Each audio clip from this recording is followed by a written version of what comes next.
seated, please.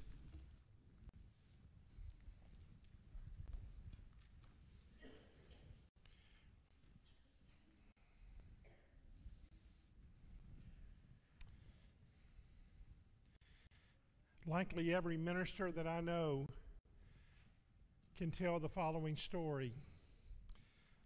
A minister in Tennessee received a phone call one morning at the office. "Are you a minister of the Church of Christ?" "Yes." "Well, where I go, we don't have a minister right now, but I need to come and talk to someone. Can I come and talk to you?"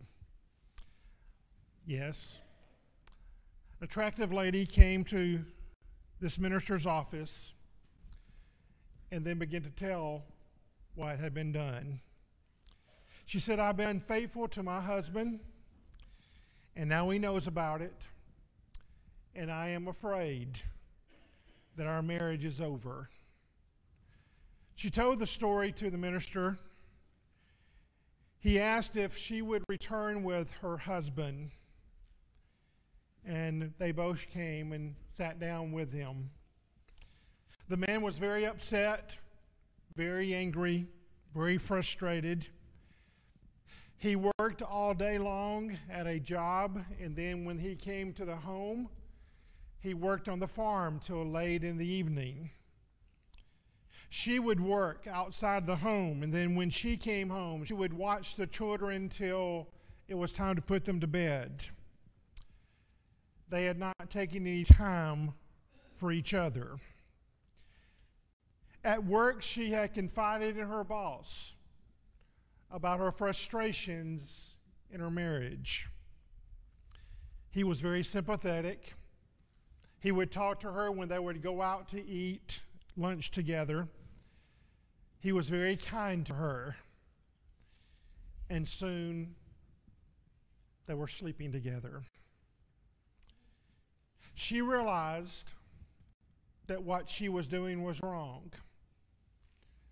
She quit it, and she told her husband. And now the mess that they had in front of them. The minister told them that and tried to talk to them about all the things that he knew, although he was very young in his ministry. He suggested, "You need to go to someone that knows far more than I know." And so he set up a counseling to a professional counselor there in the Nashville area, where they agreed both to go together. Like I said, every minister, likely every elder, maybe even for that matter, church member, knows of the reality of what I've just described. That is a true situation. The writer of Hebrews in chapter 13 reminds us that marriage is honorable, that is to be desired by God for those, and what one does in that relationship is not undefiled. It is given the glory and the respect and the permission by God Himself. But then the writer added, "But fornicators and adulterers God will judge." This morning we want to look at, and you have an outline there in front of you if you chose to get one, about why there are issues. What are the things that cause people today that leads to affairs, that leads to sexual immorality? The first one is unmet needs. God is the one that invented marriage at the very beginning of time. It was not man's creation, it was God's creation. And He intended for it to be a time of which men and women in a marriage bond relationship would receive the companionship and the intimacy in that regard, thus not committing adultery with just anyone and everyone that they come in contact with. We live in a world today where so many individuals, like the ones that I just described, many times neglect their marriage relationship. They're too busy with their own lives. They're too busy with taking care of responsibility.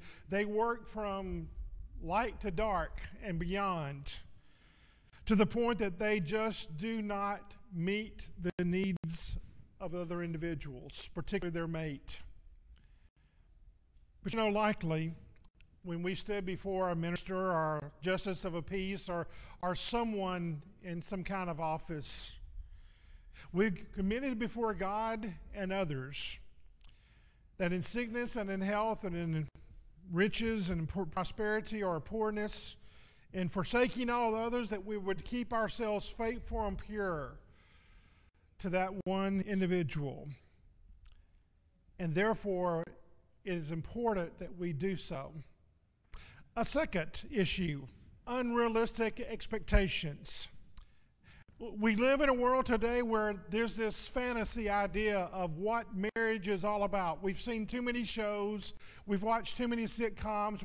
We've watched and looked at the Hollywood folks in regard to the idea of what marriage is, to thinking that it is bliss from day one to every single day that we live, that it instantaneously happens without any kind of work or effort on the part of either one or both of those individuals. Maybe you've heard about the individuals or known individuals that after a few months of their marriage, the honeymoon, it takes ability to mess up a honeymoon. But after the honeymoon, you begin to get together and you begin to live as husband and wife, and you begin to figure out that person is a little bit different than I thought they were when we were dating, and she's thinking the same about you, and things just aren't as glamorous as they once were. I heard about an individual that had lived in an environment where his dad worked, his mother stayed at home. When they got home from school and got together as a family, the house was clean, the meal was ready. That was the kind of environment that he had grown up in. She, on the other hand, his mate, had grown up in an environment in which the father, because the mother did not know much about cooking, would come home from his job because he was able to do so, prepare a meal, and they would enjoy a meal together, but largely because of the husband being the chief cook in that particular family. And I know we have, or at least I've heard, that we have a few men like that even in our building today that do a great job with that, along with their wives who cook so very well. But anyway, after a few months of marriage, this guy came in. He was used to his mom being the provider for the meal, for the house, and other types of things. And he came into a house that was messy. He came to a house that was unkept. He came in, and his wife, who had just worked on herself, came in, and she sat down on the couch, and she had the remote, and she had a thing of popcorn. The house was a mess. He says, "Where is supper tonight? And look at this house. It looks like we live in a pigsty. In fact, there's so much dust here, you could write your name on that table there." His wife, in contempt to her, said 3 words to him: "Ain't education wonderful?" In other words, she was not happy either with the situation at hand. We live in a world of unrealistic expectations. But then, problems that lead to an affair, to immorality, uncontrolled thoughts. If we allow Satan to access our brains and our minds, then we will begin to have thoughts that are immoral and improper. In Matthew chapter 5, Jesus was talking about the way the Pharisees saw it and the way that God saw it when he said, verse 27 and 28, "You have heard it said to those of old that you shall not commit adultery. But I say unto you that whoever looks at a woman to lust for her has already committed adultery with her in his heart." You see, the Pharisees said, as long as you don't commit the physical act, then everything's okay. And Jesus said, no, it's the lustful look in the heart that starts way beyond the actual physical act that's just as damnable before God. In 2 Corinthians 10 and verse 5, Paul says, casting down arguments and every high thing that exalts itself against the knowledge of God, bringing every thought to the obedience of Christ. As a child of God, I'm to keep my mind and my heart as pure as it should be because I am a child of God. In Job chapter 31, verse 1, Job asked a rhetorical question. I have made a covenant with my eyes. Why then should I look upon a young woman? In other words, Job said, that's not my job. I'm not supposed to do that. I'm already married. And I'm not supposed to look at someone in a way that would be sinful. We live in a world today where many do not control their thoughts. But then unresolved conflict. Marriage at its best will have disagreements. Marriage at its worst can be war. When two individuals with contempt, with hatred, with bitterness toward their mate get involved in a marriage relationship, everything can become skewed. Everything can become volatile. Conflict can be a reality day in and day out. Now, we're all different individuals. We're different individuals before we get married, and we're certainly different individuals once we get settled into marriage. What they may have done while they were dating and what they do while they're married may be sometimes a different kind of thing. Shouldn't be that way, but that's the way it is sometimes, or at least the way some people settle for that.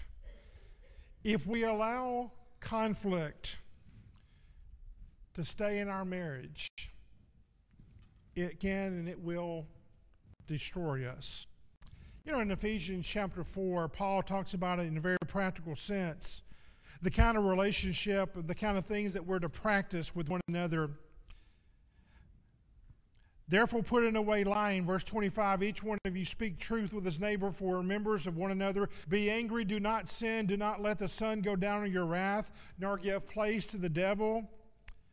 Verse 29, let no corrupt communication proceed out of your mouth, but what is good for necessary edification, that it may impart grace to the hearers.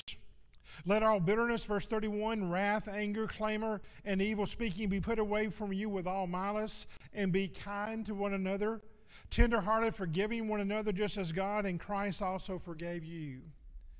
Now, when you apply that to marriage itself, Paul is saying that's the kind of relationship that God intends for marriage, for people that are married who are Christians to have.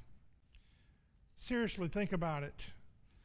How can I expect God to forgive me of my sins if I am not willing to forgive my mate if she's wronged me, or she me if I've wronged her in regard to some kind of conflict?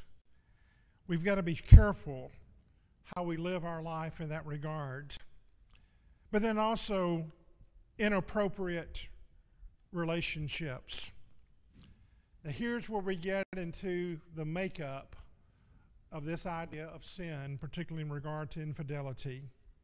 In James chapter 1, verse 14 and verse 15, James says, but each one is tempted when he's drawn away by his own desires and enticed, and then when desires has conceived, it gives birth to sin, and sin, when it is full grown, brings forth death. We live in a world today where so many individuals do not honor marriage relationships. They're not serious about it. They're not serious about the covenant that they made. They're not serious about the relationship once they make that covenant promise before God and others. Inappropriate relationships. Randy Acorn says that when it comes to you meeting someone else of the opposite sex, or for that matter in our world today, someone of the same sex, in regard to some kind of relationship that you want to start with them or that you want to have with them, there are three questions you need to ask. Number one, Do I look forward in a special way to my meetings with that individual? Number two, do I seek to meet with them away from others in a more casual environment? Number three, do I prefer that my family, my coworkers, and others not know that I am meeting them again? You see, those questions and the answers to them will pretty much tell us whether our relationship with that individual is proper or whether it's not. Number six, improper attitudes. So many people today in our world are out for self and nobody else. It's not what is best for my mate, it's what is best for me, is the way many individuals look at it. Professional counselor that writes a lot about marriage, Gottman, says that when he visits with a couple, he can predict within 83% accuracy if they were going to divorce or not. And here's how he bases his understanding about that. He looks for the way they spend time together and what they talk about. He said if there's continual arguing, if there's contempt, if there's continual criticism, if they're always trying to win their arguments by putting the other one down, he said he can predict if that continues to be the wounds of that marriage relationship, it will dissolve. Improper attitudes. But then let's look at the process of immorality. The first one is accepting sinful thoughts into your mind. Sinful thoughts into your mind.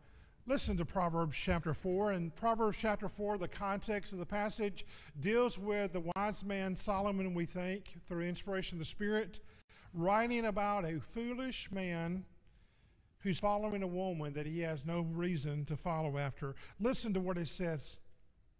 Keep your heart with all diligence, for out of it spring the issues of life. Notice the phrase, the heart. You see, that's what Jesus said. When it came to adultery, it all starts in the heart. It starts in the mind. It starts inside with an innate idea of, I'm going to look at that individual and think about things that I have no right to think about. Keep your heart with all diligence. Put away from you a deceitful mouth and your perverse lips. Put away perverse lips far from you. Now notice verse 25, 26, and 27. Let your eyes look straight ahead, and your eyelids look right before you. Ponder the path of your feet, and let all your ways be established. Do not turn to the right or the left. Remove your foot from evil. You're saying, well, what's that have to do with sinful thoughts in your mind?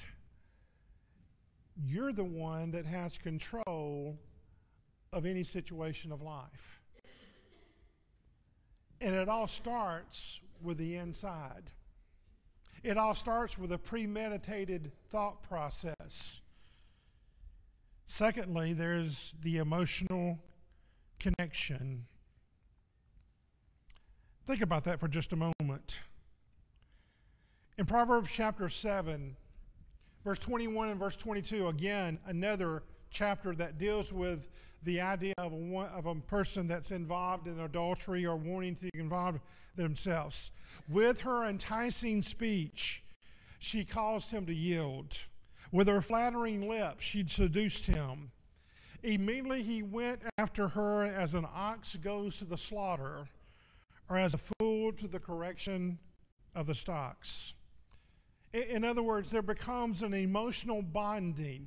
In the narrative of the true story I told you about, the lady that was not receiving the kind of attention that she needed from her husband began to confide in her boss. And he was kind to her. And he wanted to spend intimate time with her. There was an emotional connection, which leads, of course, to the physical contact. Proverbs 7 and verse 13. She caught him, this adulteress, and kissed him with a shameless face. She said to him, she said to him. In other words, she wanted to connect to him in a physical way. Folks, we live in a world today where the idea of physical relationships, hardly anybody thinks about it anymore. And many individuals outside the doors of this building would laugh at anybody talking about the things that we're talking about today, because after all, it's okay to spend time with people. It's okay to sleep around. It's okay to be involved in any kind of relationship, because after all, it's just physical contact. But it's much more than that. We need to be careful how we are with other people of the opposite sex, and even for that matter, of the same sex.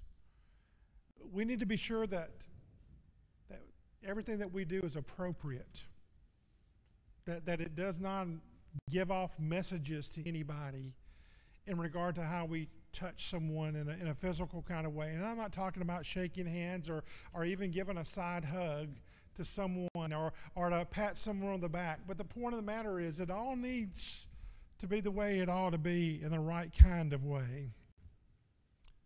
Step number 4, we begin to rationalize why it is that we want to be involved in that kind of relationship. You may recall that back in Genesis chapter 39, Potiphar's wife wanted a relationship with Joseph, because you see, after all, he was from a foreign land. He was a slave. He had no one there. And as far as Joseph could rationalize, if he had wanted to do so, no one cares for me. And here's a beautiful lady of status, of power, that she probably can make me a very important person in this household as well as in this land if I just do what she wants me to do. He could have rationalized that way. But we all know that he refused to do so. Because in Genesis 39 and verse 9, Joseph said, "How can I do this great wickedness and sin against God?" He did not rationalize. He did not try to say or think about how much better than he was than anybody else, or how that he had been abused by his brothers and forsaken by everyone around him in any kind of way. He didn't do that. But that's exactly when immoral relationships begin to happen. We begin to make ourselves the victim. We begin to make people think, or we begin to rationalize that we have a right to be happy. How many times have we heard that? And thus go ahead and sin and do what's wrong. Well, how do you turn the coin to begin doing that which is right? The pathway back to purity begins with acknowledging the sin. When David sinned against Bathsheba, or sinned with Bathsheba against God and other people, listen to what he said. "Have mercy upon me," Psalm 51, verse 1, "O God, according to your loving kindness, according to the multitude of your tender mercies, blot out my transgressions, wash me thoroughly from my iniquity, cleanse me from my sin, for I acknowledge my transgressions, and my sin is ever before me. Against you, you only, have I sinned and done this evil in your sight." And we know 2 Samuel chapter 11 tells us that David sinned against himself, his other wives, which he shouldn't have had more than one, but he did. He sinned against certainly Uriah's wife, family, Israel. But David said, "My sin is against you, God." In other words, he wanted to make it right before the one that he had sinned the most against. Remember Luke chapter 15 in regard to the parable of the prodigal? When he decided to come to himself, he says, "I will arise and go to my father and say to him, Father, I've sinned against heaven and before you. If we want to make something right before God, we're going to have to make it right to God. And yes, if it's publicly, to His church, if we want to start the process of mending and healing. Secondly, we've got to end the relationship immediately. Someone talked to me years ago. They were having problems with pornography. And there were serious problems. They wanted to end that. They wanted to get it out of their life. It was making them a bad person. It was messing up their marriage. And the individual truthfully asked me, okay, what do I do? And in his particular case, there were a couple of things involved. There were devices that he was using in regard to this idea of pornography. And I said, you know what you know what you got to do? You got to cut off those machines and undo the internet and get it out of your house. And they looked at me and I said, I'm serious. If you are serious about wanting to end this, you've got to end it so that it's not there in front of you to be tempted to go back and use it again. The Bible says, 2 Timothy chapter 2:22, flee also youthful lusts, follow righteousness, faith, love, peace with them that call on the Lord with a pure heart. 1 Corinthians 6:18, flee fornication. And then Paul says, every sin that a man does is without the body, but he who commits fornication sins against his own body. Number 3, do whatever it takes to avoid all contact. In other words, totally separate yourself from that relationship, from that individual. I have known individuals that have had to quit their jobs simply because they realized that there was no way that they could not see that individual that they had been involved in. Others did just the opposite in regard to asking for that individual to be moved to a same pay responsibility somewhere away from that particular office so that this individual could stay there in that job that they had so that there would not be that physical contact. 1 Corinthians chapter 10 verse 13, there's no temptations taken you but such as is common to men. And then he goes on to say, God's faithful. He either provides you a way, you're not going to be tempted above what you're able, but he'll also provide a way for you to escape it. In other words, in that relationship, and avoid every kind of contact. That's what I was telling the individual dealing with the pornography. You've got to end it. You cannot have it anywhere close to you in any kind of way. Preventatively, what do we do? First of all, make a commitment of God's standard of morality. Psalm 119, verses 9 through 11. Questions asked, how shall young man cleanse his ways? The answer, by taking heed according to your word. And then he goes on, with my whole heart I have sought you. Oh, let me not wander from your commandments. Your word have I hid in my heart that I might not sin against you. If we're going to do it God's way, then we've got to go back to God's standard of morality. Premarital sex before marriage is wrong. Extramarital sex after one's married is wrong. Fornication, adultery is wrong. That's God's standard of marriage. That's God's standard of morality. It always has been, and it always will be, regardless of what kind of world in which we live today. Number 2, maintain and nurture your marriage. In 1 Corinthians chapter 7, Paul deals with the idea of a question that evidently was asked to the church at Corinth. What do we do about marriage? What do we do about spending time together as husband and wife in an intimate kind of way? And Paul goes on to say, verse 5, do not deprive one another, except with consent for a time, that you may give yourself to fasting and prayer, and come together, notice the reason, so that Satan will not tempt you because of your lack of self-control. One of the reasons we got married is because we want to enjoy intimacy in marriage. There's nothing wrong with that according to God's prescription. Thus, enhance that relationship to be all that you can be. Number 3, manage your mind. Take care of that which starts the road that leads to adultery and fornication. Romans 13, verse 14. Put on the Lord Jesus Christ and make no provision for the flesh to fulfill its lusts. Philippians chapter 4 and verse 8. Finally, brethren, whatever things are true, honest, just, pure, lovely, of good report, if there's any virtue, if there's any praise, dwell upon, meditate on these things.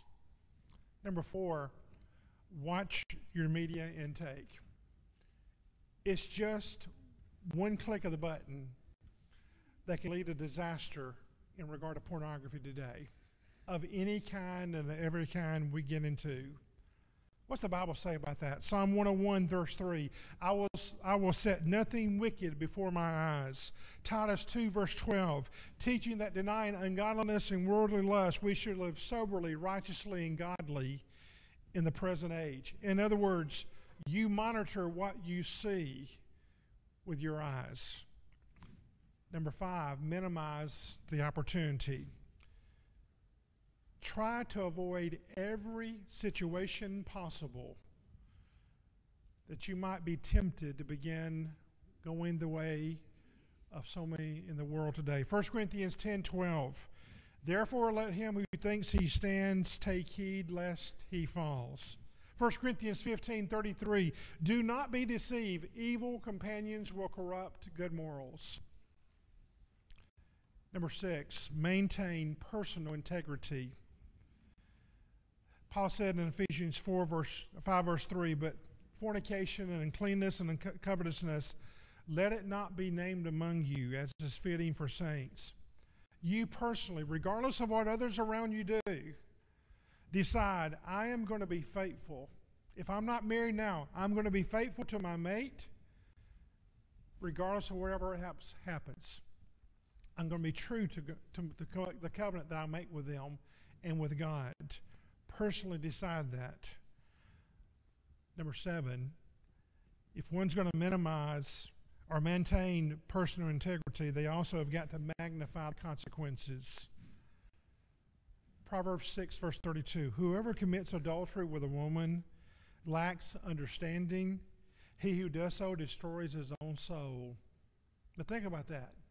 He who does so destroys his own soul. Proverbs 6, verse 26, for by means of a harlot, a man is reduced to a crust of bread, and an adulteress will prey upon his precious life. We live in a world today where infidelity, unfaithfulness, pornography, immorality is just rampant. But you have to make a decision. Every single one of us in this audience of any kind of age of accountability have to make a decision. Are we going to let the world dictate our life, or are we going to let Christ? The couple that I told you about went for counseling. They decided that their marriage was worth saving. They decided that they needed to change. The husband realized that he had been too busy working to take care of his marriage. His wife decided that she needed to do things far different than they had done before. He forgave her. They were willing to recreate their relationship back together again. And they became man and wife again the way God intended it to be, and to be faithful Christians. This particular minister told me that when they had their 10th year anniversary, they called him up And they said, we'd like to have a private 10-year recommitment ceremony. Would you please honor us by being the minister for that ceremony? The individual said it was the wife, it was the husband, it was him. That was all that were there. Where they committed or recommitted to be all that God wanted them to be. The last time this particular minister saw this couple, they were faithful to each other and faithful to the Lord. It can be done when people are willing to do what God wants them to do. And we can be pure, and we can be holy, and we can be right and righteous in God's eyes if we want to do so. If you need to respond to the Lord's invitation today, won't you come and together we stand and sing together.